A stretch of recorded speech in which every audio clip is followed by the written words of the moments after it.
تخيل معايا كده انك تسرح وانت بتسوق. فجأة عربيتك تفرمل لوحدها وتقول لك حاسب انت كنت هتخبط في شجر على فكرة. او ان موبايلك لما يشوفك يعرف انت زعلان ولا فرحان من ملامحك ويطمن عليك. طب تعرف ان دلوقتي اي جهاز حواليك بقت تقدر ببساطة تخليه يبقى عايش معاك؟ ما تستغربش، دلوقتي انا جيت علشان افهمك ببساطة يعني ايه ذكاء اصطناعي.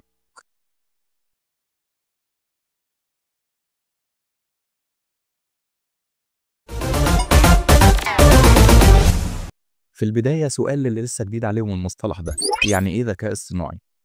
الذكاء الاصطناعي فكرته الأساسية هي إن الروبوت أو البرنامج مش بس بينفذ أوامر كده وخلاص، لأ ده كمان بيفكر زيه ويقدر يقول رأيه ويحل مشاكل صعب أي حد يحلها في أسرع وقت. مثال على كده شات جي بي تي اللي الناس خلاص هتتجنن ومفكراه راجل غريب معاهم في الموبايل. طيب ده بيتم إزاي؟ تعال أشرح لك ببساطة يا صديق التكنولوجي. تخيل معايا إني مسحت لك ذاكرتك واديتك معلومات عن أمهات كتير زي أم أحمد وأم خالد وأم علي وغيرها، وجيت سألتك تعرف إيه عن أم علي؟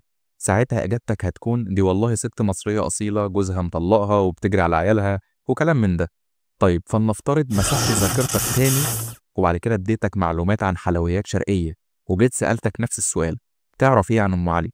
ساعتها هتقول لي دي أكلة مصرية فيها كمية سكريات كفيلة تقتلك. وهنا يكمن السر، انت بتجاوب عليا على اساس المعلومات اللي انا اديتها لك، وهو ده بالظبط اللي بيعمله شات جي بي تي او اي موديل ذكاء اصطناعي تاني.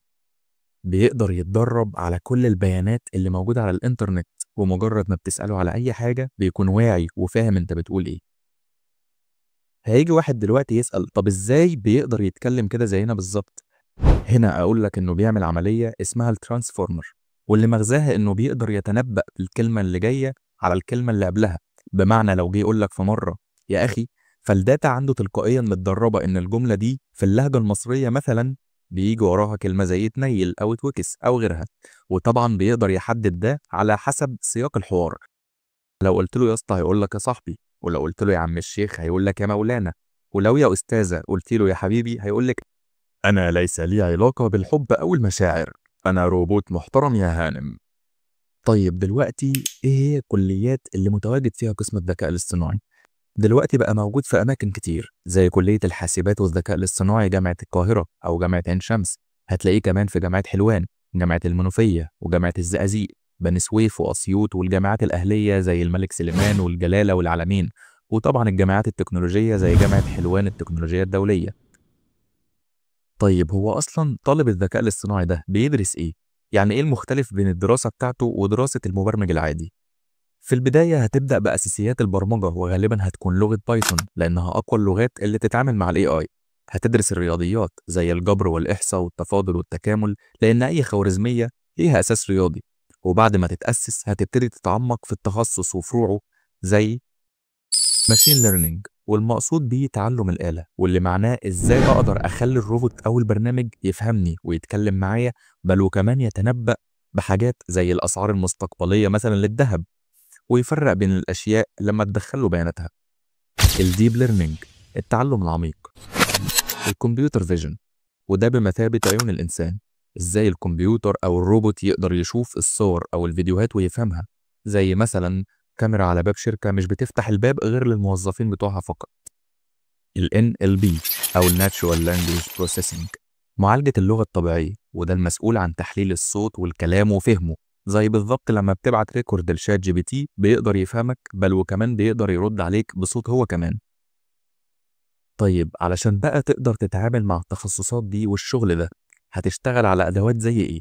عن طريق لغة بايثون هيكون أهم أدواتك هم مكاتب زي التنسور فلو، البايتورش، الأوبن سي في، وأخيرا المكتبة الأشهر وهي سايكيكلر. دلوقتي بيجي على بالنا سؤال مهم جدا، هو خريج الذكاء الاصطناعي بيشتغل في إيه بعد التخرج؟ إيه هي المجالات اللي بيشتغل فيها بعد التخرج؟ أحب أقول لك إن العالم كله دلوقتي بيتحول لعالم رقمي، وكل يوم التكنولوجيا بتتقدم عن اليوم اللي قبله، وإن مهندس الذكاء الاصطناعي مطلوب في سوق العمل. بس أهم شيء مهاراتك التقنية. تقدر تشتغل ك AI Engineer أو Machine Learning Engineer أو مختص NLP، أو حتى في مجال الروبوتكس. وكمان تقدر تسخر الذكاء الاصطناعي في التسويق، الطب، التعليم. حرفيا الذكاء الاصطناعي احتل العالم. سامعك يا صديقي التكنولوجي اللي بتقول طب يعني هو القسم ده صعب؟